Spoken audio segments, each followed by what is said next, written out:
This is my true story. I woke up one morning and my wife was gone, her closet empty and a note on the kitchen counter that made my blood freeze. She wrote that I was a failure who couldn't provide, and she was done with this poverty, said our 8 children were my problem now and not to look for her. Left a single $50 bill next to the note for 9 people to survive on. But 12 years later, she showed up at my office begging for help. Before I tell you what happened, tell us where you're watching from and subscribe so more people hear this story. Woke up that Tuesday morning reaching across the bed for my wife Sarah like I did every day for 14 years of marriage. Found her side of the mattress completely cold like she'd been gone for hours. Opened my eyes and saw the blankets thrown back carelessly, her pillow still dented from where her head had been, but no sign of her anywhere in the room. Called out her name, thinking maybe she was in the bathroom or downstairs making breakfast early. Got nothing but silence in response that made my stomach twist with immediate worry. Got out of bed and walked to her closet, pulled open the doors, and felt my heart drop seeing empty hangers where all her clothes had been hanging the night before. Every dress, every pair of jeans, every shirt and sweater she owned was completely gone, like she'd spent hours in the middle of the night packing everything while I slept. Checked the bathroom and found her toiletries missing, toothbrush gone, makeup and hair products cleared out, jewelry box empty from the dresser where it had sat for years. Ran downstairs in my pajamas with panic rising in my chest, checked every room looking for her or some explanation of where she could have gone with all her belongings. Found the living room and kitchen exactly as we'd left them the night before, except for one thing sitting on the kitchen counter that made me stop breathing. A single piece of notebook paper folded in half next to a $50 bill, the only things on that counter that shouldn't have been there. Picked up the note with shaking hands and unfolded it. Read words written in Sarah's handwriting that felt like knives stabbing into my chest with every sentence. She wrote that she couldn't do this poverty anymore, that she was tired of struggling and going without things she deserved. Called me a failure who couldn't provide for this family the way a real man should. Said she'd given me enough chances to fix our financial situation and I'd disappointed her over and over. Wrote that our 8 children were my problem now because she was done sacrificing her life for kids we couldn't afford. The note ended with 3 words that destroyed me completely. Don't find me. No explanation of where she was going, no phone number to reach her, no mention of the children sleeping upstairs who would wake up in a few hours asking where their mother went. Just those 3 words and a $50 bill that was supposed to somehow feed and care for 9 people until I figured out what to do next. Stood in that kitchen holding the note and staring at the $50, my brain refusing to process that my wife had actually abandoned our entire family in the middle of the night without even saying goodbye to her children. We had 8 kids ranging from my oldest daughter Emma, who was 14, down to my youngest son Michael, who was only 2 years old. 8 human beings who depended on both of us completely for food and shelter and everything else they needed to survive. Checked our bedroom again, thinking maybe I'd missed something. Found her wedding ring sitting on her nightstand next to a photo of us from our wedding day 14 years ago. She'd taken the time to remove her ring and leave it behind, but hadn't bothered to wake the children and explain why their mother was leaving them forever. The cruelty of that detail broke something in me, knowing she'd been careful and deliberate about her exit while showing zero concern for the trauma she was inflicting on 8 innocent kids. Walked to the refrigerator and opened it to see what food we had. Found enough for maybe 3 days if I stretched it carefully, and the kids ate small portions. Checked the pantry and counted cans of beans and bags of rice, calculated that we might make it to the end of the week before we'd have nothing left to eat. Looked at that $50 bill on the counter and realized Sarah genuinely believed that amount was sufficient to care for 8 children and 1 adult, that she thought $50 was enough to solve the disaster she'd created by abandoning us. Heard footsteps on the stairs and knew the children were starting to wake up. Knew I had maybe 10 minutes before I'd have to explain to them that their mother was gone and never coming back.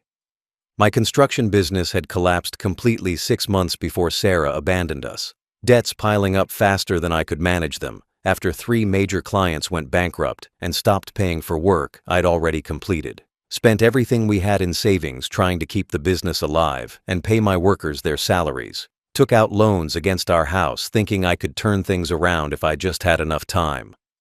But the economy was terrible and construction projects dried up everywhere. left me with $200,000 in business debt and no income to pay it back. We'd been living comfortably as middle-class Americans before the business failed, owned 2 decent cars and a nice house in a good neighborhood, took the kids on vacations every summer, and had money for extras like sports and music lessons. Sarah had been happy then, when money wasn't a problem, when she could buy new clothes whenever she wanted and go out to dinner with her friends without checking the bank account first. Our life wasn't rich, but it was stable and comfortable enough that nobody worried about bills or going without necessities. Everything changed after the business went under, and suddenly we were struggling to pay for basic things like groceries and utilities. Had to sell one of our cars to make a mortgage payment, then sold the other car a few months later when I couldn't afford the insurance and gas. Bought a 15-year-old van for $2,000 that broke down constantly and left us stranded multiple times. But it was all I could afford to transport our family of 10 people. Started shopping at discount grocery stores and food banks instead of regular supermarkets. Stopped buying meat except on special occasions. Fed the family mostly rice and beans and whatever vegetables were cheapest. Sarah complained constantly about our new poverty. Made comments about how other husbands managed to provide for their families even during hard economic times. Asked why I couldn't find a good job if my business had failed, why we had to live like poor people when we'd worked so hard to build a better life. Stopped talking to me except to criticize how I was handling our financial situation. Stopped being affectionate or supportive. Treated me like I'd deliberately destroyed our family's stability out of incompetence or laziness. I'd been working 3 part-time jobs trying to bring in enough money to feed everyone and keep the electricity on, doing day labor construction when I could find it, cleaning office buildings at night, doing landscaping work on weekends. Was working 16 to 18 hours daily and barely sleeping, coming home exhausted and dirty to a wife who looked at me with disgust instead of sympathy. Brought home maybe $3,000 monthly from all 3 jobs combined, barely enough to cover our mortgage and utilities and food for 10 people. Started noticing about 2 months before she left that Sarah was constantly on her phone texting someone, would hide the screen when I walked into the room and delete messages immediately after reading them. Saw her smiling at her phone in ways she never smiled at me anymore. Heard her laughing quietly at messages while I was trying to figure out how to pay our electricity bill. Knew in my gut she was talking to another man, but was too exhausted and overwhelmed to confront her about it. Told myself I was being paranoid because of the stress. She'd stopped wearing her wedding ring about 3 weeks before she left. Claimed it didn't fit anymore after she'd lost weight from our reduced food budget. Started dressing nicer when she left the house, even though we had nowhere to go and no money for social activities. Putting on makeup and fixing her hair like she was trying to impress someone. Would disappear for hours claiming she was at the library or visiting her sister, come home smelling like perfume I didn't recognize. The night before she abandoned us, we'd had a fight about money. She'd demanded I figure out how to get us back to our old lifestyle, and I'd told her I was doing everything humanly possible with 3 jobs and no sleep. She'd called me pathetic and said she deserved better than a failed businessman who couldn't even feed his own children properly. Went to bed angry and woke up to find her gone with everything she owned, left with 8 sleeping children and $50 to somehow survive on. Sat at the kitchen table holding Sarah's note in one hand and that $50 bill in the other, while my mind tried to process the impossible situation she'd left me in with 8 children who would wake up any minute. Started doing math in my head about what $50 could actually buy, realized it might cover 3 days of basic food if I bought only rice and beans and the cheapest bread I could find. Felt panic crushing my chest, making it hard to breathe as I calculated rent due in 1 week that I didn't have, electricity bill overdue that would get shut off in maybe 3 days, van payment I'd already missed twice that would result in repossession. Heard Emma's footsteps coming down the stairs and tried to compose myself before she saw me crying at the kitchen table. But 14-year-olds are perceptive, and she knew immediately something was terribly wrong. She looked around the kitchen asking where Mom was and why I looked so upset, walked over to me with concern on her young face that shouldn't have to worry about adult problems. Had to tell my oldest daughter that her mother had left us during the night and wasn't coming back, watched her face crumble as she processed that information and started crying. Emma asked why Mom would leave and where she went. Questions I couldn't answer without destroying her image of her mother even more than the abandonment already had. Showed her the note because she kept insisting there must be some mistake. Watched her read those cruel words calling me a failure and saying the children were my problem now. She threw the note on the floor and wrapped her thin arms around my neck, saying it was okay, that we didn't need Mom if she didn't want us, that we still had each other and would figure it out together. The other 7 children woke up over the next hour and came downstairs one by one asking where their mother was, ranging from my 13-year-old son David down to 2-year-old Michael, who couldn't understand why Mommy wasn't there to make breakfast. Had to explain 8 separate times that their mother had left and wouldn't be coming back. Watched each of their hearts break as they understood they'd been abandoned. The younger ones cried and asked if they'd done something wrong to make Mommy leave. Asked if she'd come back if they promised to be better behaved. Gathered all 8 of them in the living room and tried to be strong, even though I was falling apart inside. Told them we were going to be okay because we had each other and I would take care of them no matter what. Promised them they'd still have food and a home and everything they needed. Made commitments I had no idea how to keep with $50 and 3 part-time jobs. Looked at their scared faces and thin bodies from months of not having enough to eat. Knew I had to find a way to survive this, or we'd end up homeless and separated into foster care. Made breakfast using the last of our eggs and bread. Split 2 eggs 8 ways, so each child got a tiny portion with a slice of toast. Told them I'd already eaten, even though my stomach was empty and growling. Watched them eat quickly like they were starving because they were always hungry now that we couldn't afford to feed them properly. Michael asked if Mommy would come home for his birthday next week, and I had to tell him no while trying not to cry in front of my children who needed me to be strong. After breakfast, I sent the older kids to watch the younger ones upstairs so I could sit alone in the kitchen and figure out what to do next. Stared at that $50 bill knowing it wouldn't even cover a week of food for 9 people, looked at bills piled on the counter showing we owed thousands of dollars we didn't have.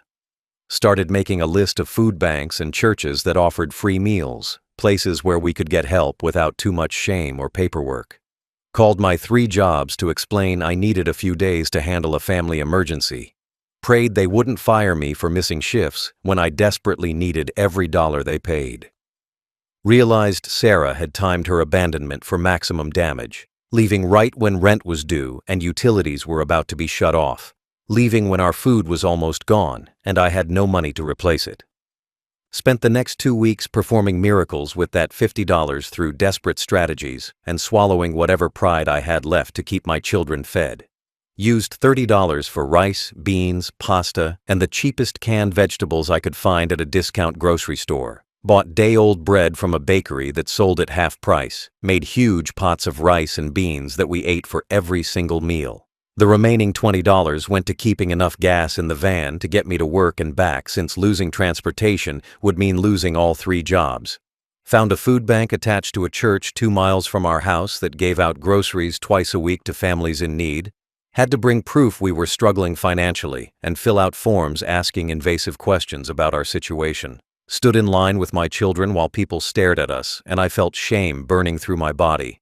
But walked out with bags of food that would keep us eating for several more days. Started going to that food bank every Tuesday and Friday like clockwork. Learned which churches in town offered free community dinners on which nights of the week. Our neighbor Mrs. Patterson knocked on our door 3 days after Sarah left, holding a casserole dish. Said she'd made too much food for dinner and wondered if we could help her eat it before it went bad. Knew she was lying because I'd seen her watching our house with concern. Knew she'd probably heard through neighborhood gossip that my wife had abandoned us. Accepted the food gratefully because my children needed to eat more than I needed to protect my ego. Fed all 8 kids that night while they smiled and said it was the best meal they'd had in weeks. Mrs. Patterson kept accidentally making too much food 2 or 3 times a week after that, bringing over casseroles and soups and baked goods that kept my children from complete starvation. Other neighbors started doing the same thing once word spread about our situation. People showing up with groceries or cooked meals claiming they'd bought too much at the store or didn't want leftovers. Knew they were all just being kind to a desperate father trying to keep his family together. Accepted their charity because feeding my children was more important than my pride. Worked every job I could find beyond my 3 regular part-time positions, doing day labor construction whenever someone called needing an extra worker, cleaning gutters and mowing lawns on weekends for $50 here and $75 there. Was working 18 to 20 hours daily most days, leaving at 5 in the morning and getting home at midnight, sleeping 3 or 4 hours before starting again. Emma took over caring for the younger children during the hours I was gone, cooking meals and helping with homework and putting the little ones to bed like she was their mother instead of their 14-year-old sister. Started skipping meals entirely some days so there'd be more food for the children, would tell them I'd already eaten at work or wasn't hungry while my stomach cramped from emptiness. Lost 20 pounds in the first month after Sarah left because I was barely eating and working constantly, my body running on coffee and desperation. Noticed my hands shaking sometimes from exhaustion and hunger. Developed constant headaches from stress and lack of sleep. We lived in the dark most evenings to save electricity after I got a shut-off notice saying we owed $300 immediately. Sat by candlelight doing homework and reading books from the library. Stopped using hot water for showers to save on the gas bill. Bathed the children 2 at a time in cold water while they complained and cried. Wore donated clothes from church charity programs because we couldn't afford to buy anything new, my children going to school in mismatched outfits that didn't quite fit while other kids had name-brand clothes. Every night, I'd lie in bed after the children were asleep, wondering how long we could survive like this. How many more weeks of stretching $50 and accepting charity before we'd lose the house and end up on the streets? Prayed constantly for some miracle or opportunity that would let me provide for my family properly. Begged God to give me a way out of the poverty that had driven my wife away and left us stranded. 3 months after Sarah abandoned us, I received a thick envelope in the mail with a return address from a law office downtown. Opened it to find divorce papers she'd filed, demanding I sign away our marriage immediately. The paperwork listed an address for her in an upscale neighborhood on the other side of town, where houses started at $500,000, nowhere near the modest areas where struggling single mothers would live. Stared at that address feeling confused and sick, wondering how she could possibly be living somewhere expensive when she'd claimed we were too poor for her to handle. Called the law office listed on the papers and spoke to her attorney who confirmed Sarah wanted a quick divorce with no alimony or child support from me. Said she was waiving all financial claims because she didn't need my money anymore. Asked how that was possible when she'd left us 3 months ago supposedly because of poverty. And the lawyer just said her circumstances had changed significantly and she wanted to finalize the divorce as soon as possible. The whole conversation felt wrong in ways I couldn't articulate, made my gut tell me something major was happening that I didn't understand. Spent money I desperately needed for groceries to hire a private investigator, told him I needed to know where my wife was living and what she was doing with her life after abandoning 8 children. Felt guilty spending $300 on something that wasn't feeding my family, but I needed to understand how Sarah went from claiming poverty to living in a wealthy neighborhood in just 3 months. The investigator said he'd have a report for me in 1 week, and I spent those 7 days dreading what he might find. The report arrived in a manila folder that felt like it weighed 1,000 pounds in my hands. Sat in my van in a parking lot after work because I couldn't bring myself to open it in front of my children. Read through pages of surveillance photos and documentation that destroyed what little hope I'd been holding on to, that maybe Sarah had left because of mental illness or some crisis I didn't understand. The truth was so much worse and more deliberate than anything I'd imagined. Sarah had married a wealthy businessman named Richard Hartley just 6 weeks after abandoning us, photos showing them at a courthouse wedding with her wearing an expensive white dress. The investigator had found their marriage certificate and property records showing Richard owned a mansion in that upscale neighborhood worth $1.2 million. Included photos of Sarah getting out of a luxury SUV, walking into expensive restaurants, shopping at high-end stores carrying bags that cost more than I made in a month.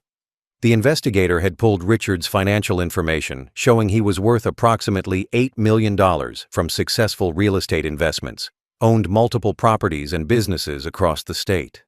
Sarah had clearly been having an affair with him for months before she left, had been planning her escape to a wealthy lifestyle while pretending to struggle through poverty with me and our children. The text messages I'd noticed her hiding weren't just an affair, they were her ticket out of a life she'd decided wasn't good enough. Found printouts of Sarah's social media accounts that she'd apparently unblocked or made public after leaving.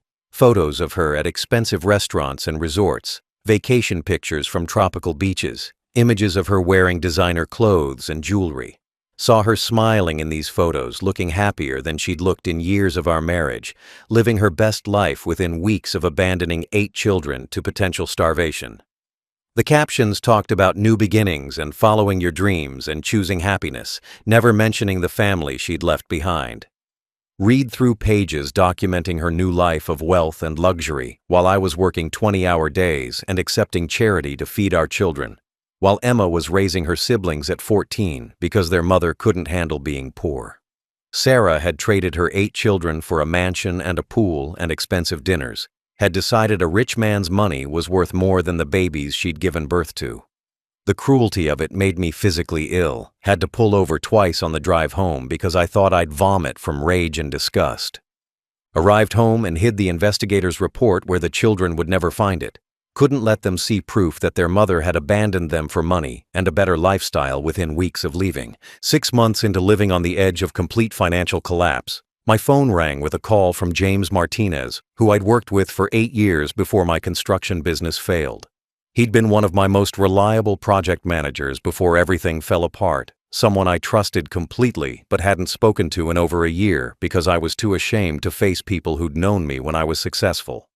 Answered the phone expecting him to ask for money I owed him or to yell about how the business collapse had affected his life. But instead he said he had an opportunity he wanted to discuss. James explained he'd started his own construction company 6 months earlier after working for a competitor following my business failure. Said things were going well and he'd landed several major commercial projects that were bigger than he could handle alone. Told me he needed someone who understood complex project management and could coordinate multiple teams working simultaneously. Said he'd immediately thought of me because I'd been the best construction manager he'd ever worked with. Asked if I'd be interested in coming to work for him as his operations director with a salary of $85,000 annually, plus bonuses based on project completion. Couldn't speak for several seconds because $85,000 seemed like an impossible amount of money after 6 months of surviving on $3,000 monthly from part-time jobs. Felt tears running down my face while James waited patiently on the phone. Asked him if he was serious and if he knew about my business failure and bankruptcy. Didn't want him offering me charity out of pity for my situation. He said he didn't care about the bankruptcy because business failures happen to good people during bad economies. Said what mattered was that I had skills his company desperately needed. Started working for James the following Monday, walking into his office building wearing a borrowed suit because I'd sold all my professional clothes months earlier. Felt strange being back in a real office environment after months of day labor and cleaning jobs, sitting at a desk with a computer and talking to contractors and architects about projects worth millions of dollars. The work itself felt easy compared to the physical exhaustion of my previous survival jobs. Felt my brain engaging again with problems I actually knew how to solve. The first paycheck 2 weeks later was more money than I'd seen in 6 months combined. Deposited $8,500 into my account after taxes and immediately used it to pay overdue bills and buy actual groceries instead of just rice and beans. Took my children to a real restaurant for the first time since Sarah left. Watched them order whatever they wanted from the menu without checking prices. Saw Emma cry quietly because she'd been carrying the weight of our poverty on her 14-year-old shoulders for months. Within 6 months, James's company landed 3 major contracts with the city government to build public facilities, projects worth over $20 million combined that would take 2 years to complete. He promoted me to senior vice president and gave me profit sharing in the company, my income jumping to over $150,000 annually with bonuses. Started being able to save money instead of just surviving week to week, opened college funds for all 8 children, paid off the debt from my failed business. James's company exploded with growth over the next 2 years as we completed projects on time and under budget, our reputation spreading until we were bidding on the largest construction contracts in the state. He made me a full partner in the company after 3 years, gave me 20% ownership because he said I'd been essential to every success we'd achieved. My income jumped to over $300,000 annually from salary and profit distributions, more money than I'd ever made even when my own business was successful. The poverty that drove Sarah away became fuel for the most intense work ethic I'd ever maintained, motivated me to succeed, not just for money, but to prove that abandoning us had been her biggest mistake. Worked 60 to 70-hour weeks while still making time for every school event and family dinner, determined to be both the father and mother my children needed. Built wealth specifically so they'd never feel the desperation and hunger we'd survived during those 6 months after Sarah left us with $50. Worked relentlessly for the next 10 years building James's company into one of the largest construction firms in the entire state, never forgetting the 6 months of poverty and desperation that had motivated every decision I made.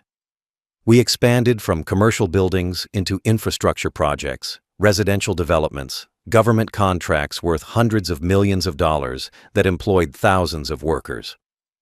My 20% ownership stake grew more valuable every year as the company's worth increased, my personal net worth climbing from nothing to over $25 million over a decade of dedication. Raised all 8 children completely alone during those 10 years without any help from Sarah, who never once called or sent money or asked how they were doing. Never missed a single school play or parent-teacher conference or sports game even when I had critical business meetings scheduled, would reschedule million-dollar negotiations to watch my son's soccer game or my daughter's dance recital. Made sure every child felt loved and valued and important, despite their mother abandoning them, spent money on therapists and counselors to help them process the trauma of being left behind. Emma graduated high school as valedictorian and got a full scholarship to a prestigious university to study medicine. My oldest daughter, who'd raised her siblings at 14, now pursuing her dreams because we'd survived together. Watched her walk across that graduation stage and cried, remembering how she'd hugged me in our kitchen the morning her mother left. How she'd told me we didn't need Sarah because we had each other.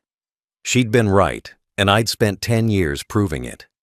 My second daughter, Rachel, got a full scholarship to study engineering. Then David got one for business school. Then my third daughter, Sophie, for architecture. Each of my children excelling academically because I'd made their education the priority Sarah had claimed we couldn't afford.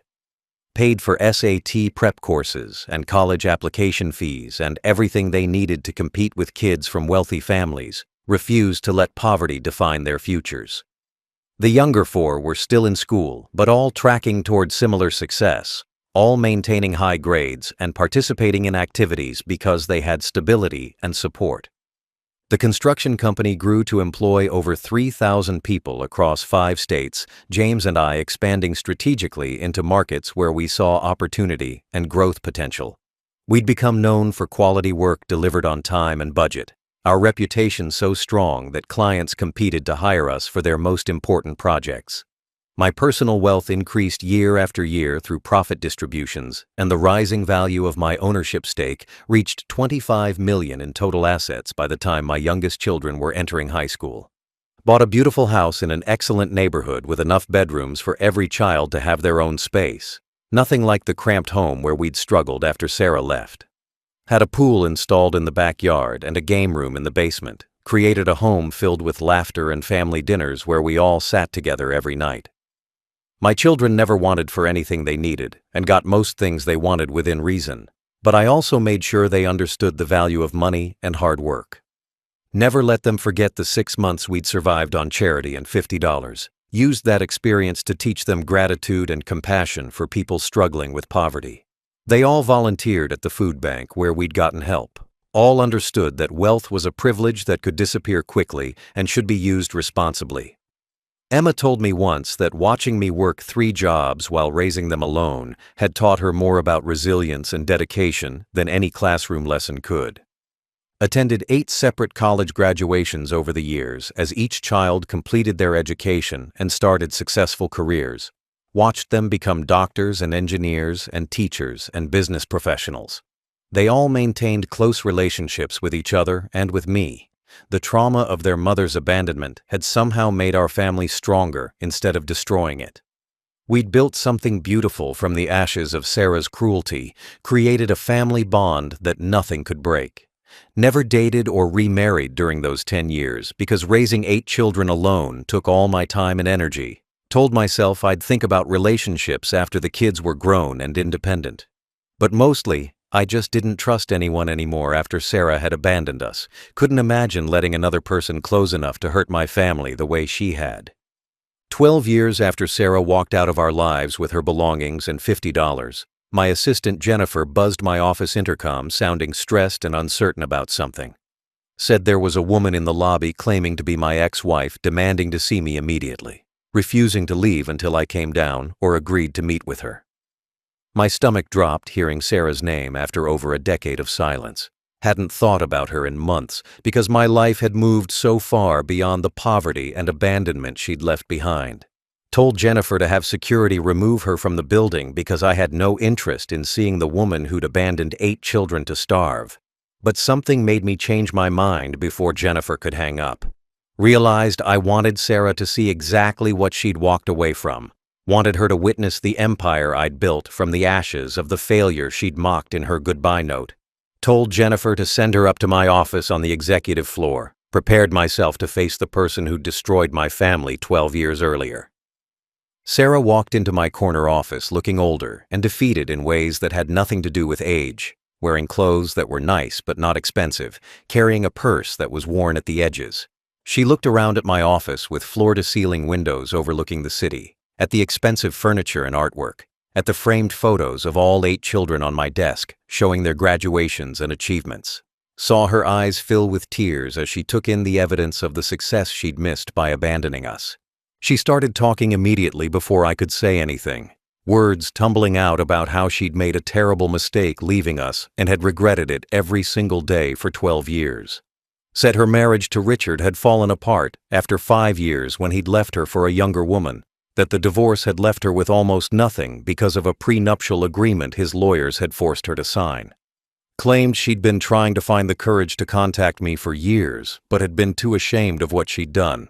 Asked me if I could help her financially because she was struggling to pay rent and had no savings after the divorce. Said she'd heard through mutual acquaintances that I'd become successful and wealthy. Had the audacity to say she'd always believed in me and knew I'd eventually build something great, completely rewriting history to pretend she hadn't called me a failure in the note she'd left. Said she wanted to reconnect with our children and rebuild the family relationships she'd walked away from.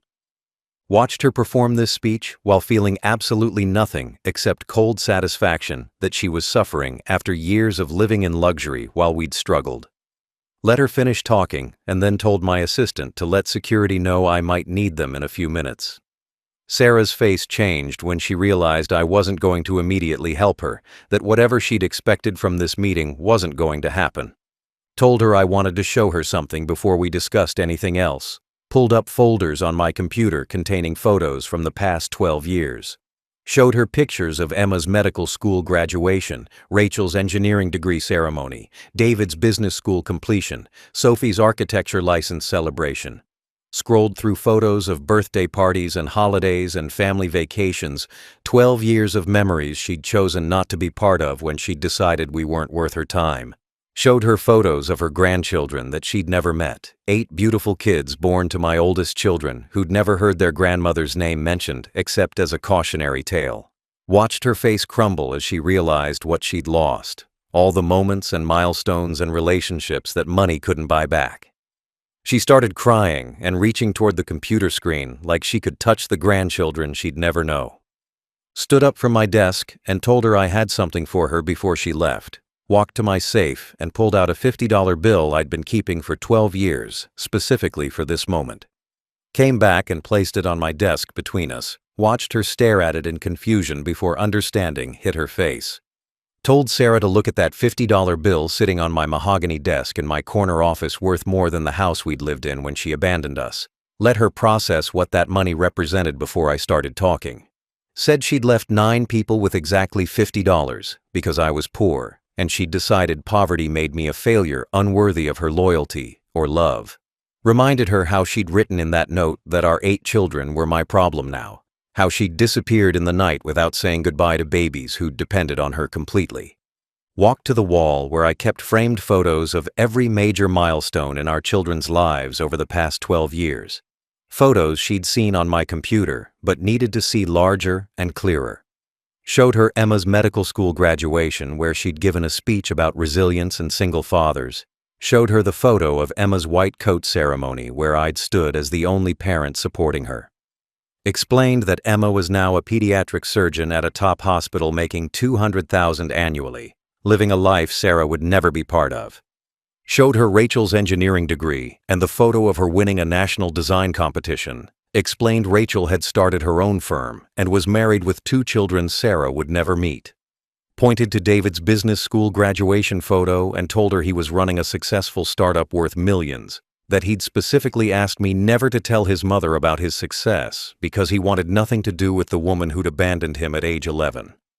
Moved to Sophie's architecture license celebration photo and explained she'd designed 3 award-winning buildings before turning 30, was engaged to a wonderful person who'd become part of our family.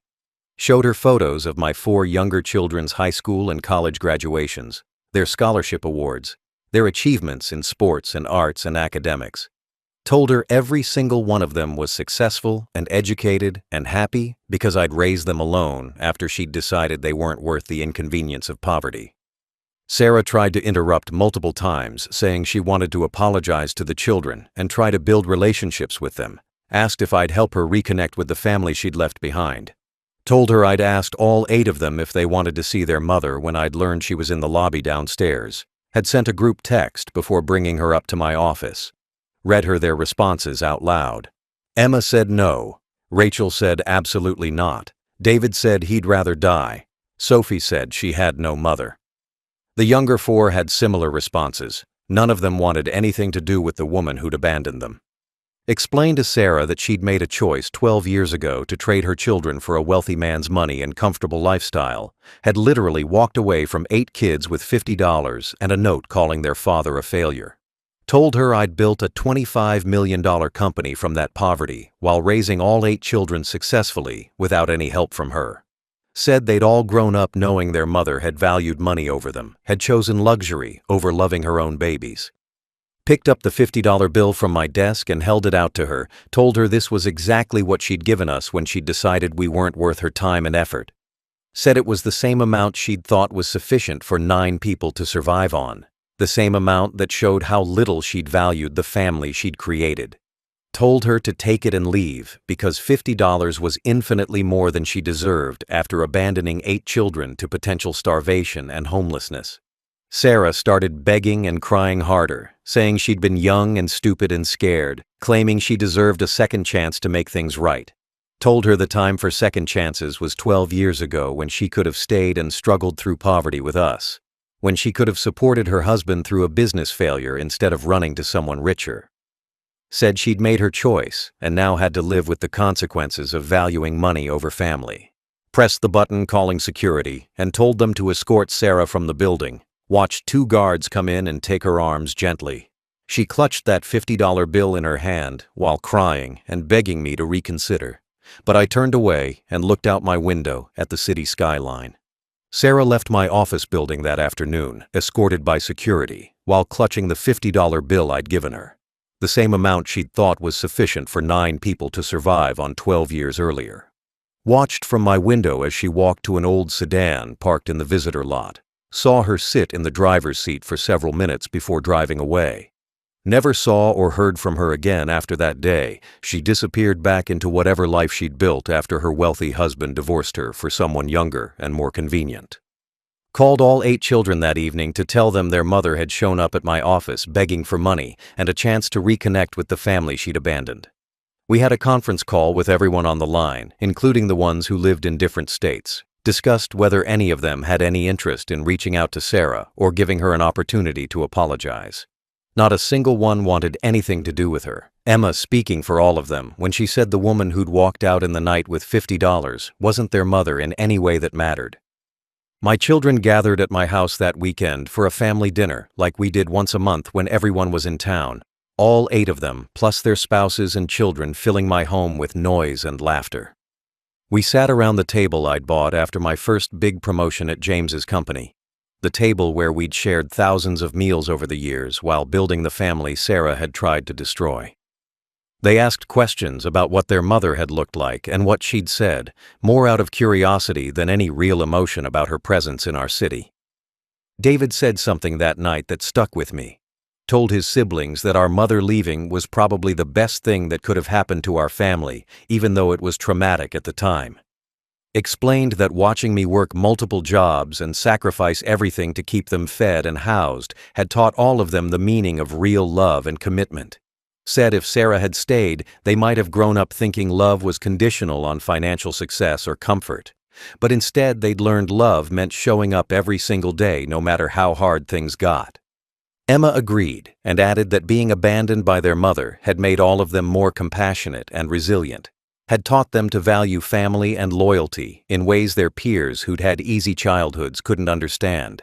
Said she thought about those 6 months of poverty every time she treated a child from a struggling family, remembered what it felt like to be hungry and scared, and wondered if anyone would help. The trauma Sarah inflicted had shaped all of them into better people than they might have been otherwise. Realized, sitting at that table surrounded by my successful, educated, happy children, that the real miracle wasn't the business success or the $25 million in the bank. The miracle was that we'd survived Sarah's abandonment and built something stronger than what we'd lost, created a family bond that her cruelty couldn't break. She'd chosen wealth and comfort over her 8 children, had traded being their mother for a mansion and luxury cars and expensive vacations that eventually disappeared when her rich husband left her. My children had everything Sarah thought they couldn't have without her rich husband's money, had educations and careers and families of their own, built on the foundation of poverty and struggle we'd endured together. They were doctors and engineers and teachers and business owners. They were married and raising children and living good lives that had nothing to do with the woman who'd abandoned them. Sarah had lost everything that actually mattered while chasing money and comfort that turned out to be temporary. The $50 bill I'd given Sarah was symbolic of exactly what she'd valued when she walked out of our lives, proof that she'd measured her family's worth in dollars instead of love and commitment. She'd gotten exactly what she'd given us 12 years earlier, no more and no less than the amount she'd decided was sufficient. We'd taken that $50 and built an empire while raising 8 children, and she'd taken millions and ended up broke and alone, begging for help from the family she'd thrown away.